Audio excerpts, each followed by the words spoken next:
La vigilance s'accompagne de bienfaits, la négligence s'accompagne d'ennui. Nous vivons souvent sur pilote automatique, mais chacun peut s'éveiller en pratiquant dès à présent. Quel que soit notre passé et nos problèmes actuels, nous pouvons toujours repartir à zéro aujourd'hui. Première décision. Je resterai assis, seul, dans une méditation silencieuse, en pleine conscience, chaque jour. Je serai vigilant, car mes pires ennemis sont à l'intérieur de moi. J'observerai mes pensées.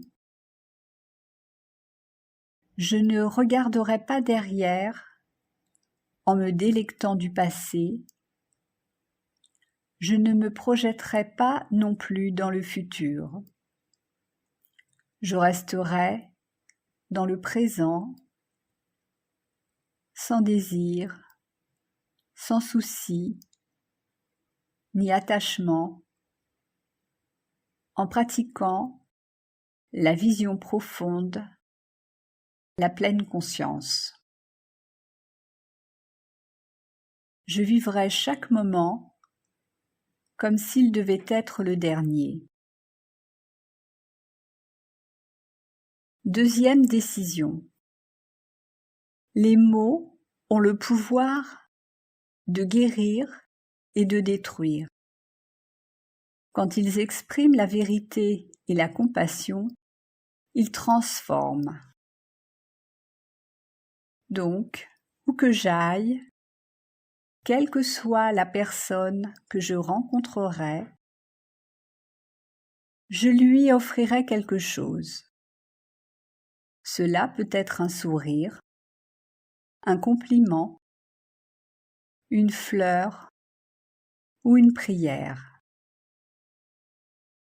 J'offrirai quelque chose à tous ceux avec qui j'entrerai en contact, et ainsi je mettrai en œuvre dans ma vie et dans la vie des autres le processus de circulation de la joie,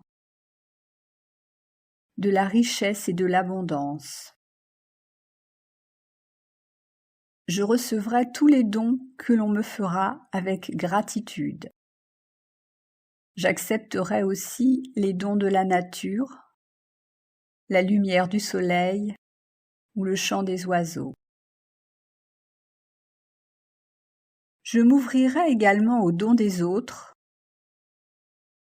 que ceci est une forme matérielle, comme l'argent, ou une forme spirituelle, comme un compliment ou une prière. Je prends l'engagement de protéger la circulation de la richesse dans ma vie, en donnant et en recevant les biens les plus précieux de l'existence, qui sont l'attention, l'affection, l'amour, le respect, la compassion. Chaque fois que je rencontrerai quelqu'un, je lui souhaiterai silencieusement paix, santé et bonheur. Troisième décision. Chaque action génère une force qui revient vers nous telle qu'elle a été mise en œuvre. Nous récoltons ce que nous semons, que ce soit en pensée, en parole ou en action. La plupart des tourments que nous connaissons, nous en sommes nous-mêmes la cause.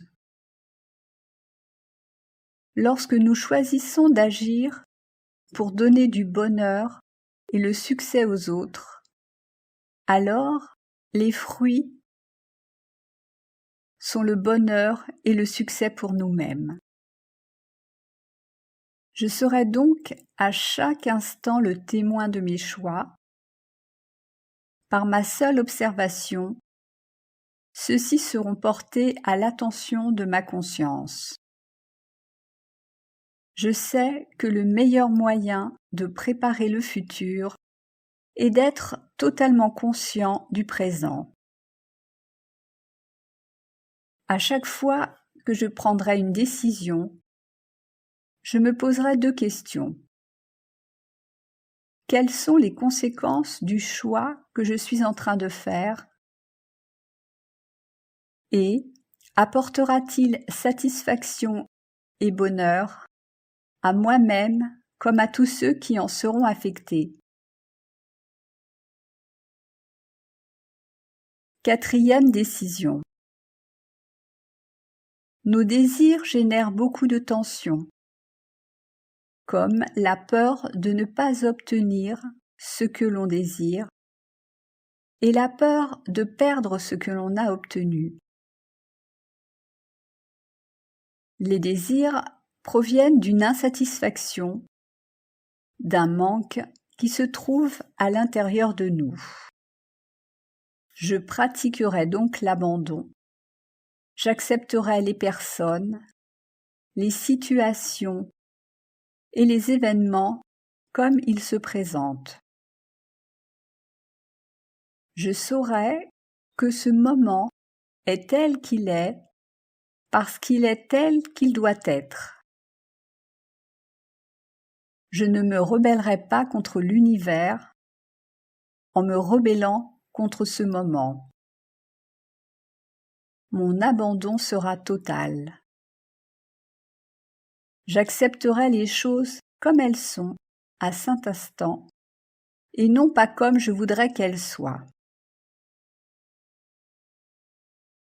Ayant accepté les choses comme elles sont, j'assumerai la responsabilité de tous les événements. Assumer la responsabilité veut dire ne blâmer personne pour cette situation, y compris moi-même.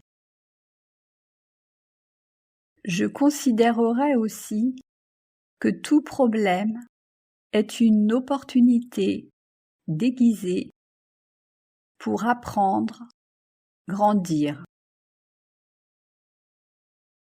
Cette attention aux opportunités me permettra de me purifier, d'évoluer, de saisir ce moment et de le transformer en une leçon pour grandir. 5e décision. La plupart des souffrances psychiques sont dues à un renfermement sur soi-même, et le travail désintéressé est la manière la plus directe d'ouvrir son cœur. Mon attitude sera faite de bonne volonté, sans attente d'un quelconque retour, de dons constants sans demande. Si je suis triste, la meilleure solution pour moi sera de faire quelque chose de gentil pour quelqu'un. Je me poserai chaque jour les questions suivantes. Comment puis-je aider? Comment puis-je servir? Les réponses à ces 2 questions me permettront d'aider et de servir mes semblables avec amour. Je sais que plus je donne mon énergie généreusement, plus je reçois d'énergie. 6e décision. Nous connaissons la liberté véritable quand nous obéissons à la bonté innée de notre cœur. Je serai donc satisfait doux, peu exigeant et affranchi d'attachement. J'assurerai le bien-être et la sécurité de tous les êtres. Je ne décevrai personne, ne mépriserai personne. Je serai sans colère, comme une mère qui protège son unique enfant au risque de sa vie. Je serai discret, réservé, rempli de pensées d'amour et de bienveillance pour tout le monde. Les amours du passé ne sont que des souvenirs. Les amours du futur ne sont que des rêves. C'est uniquement ici et maintenant que nous pouvons aimer véritablement. Je serai ouvert à tout et à tous, rempli de bonté, serein, tels les cordes d'un bel instrument, ni trop tendus, ni trop lâches.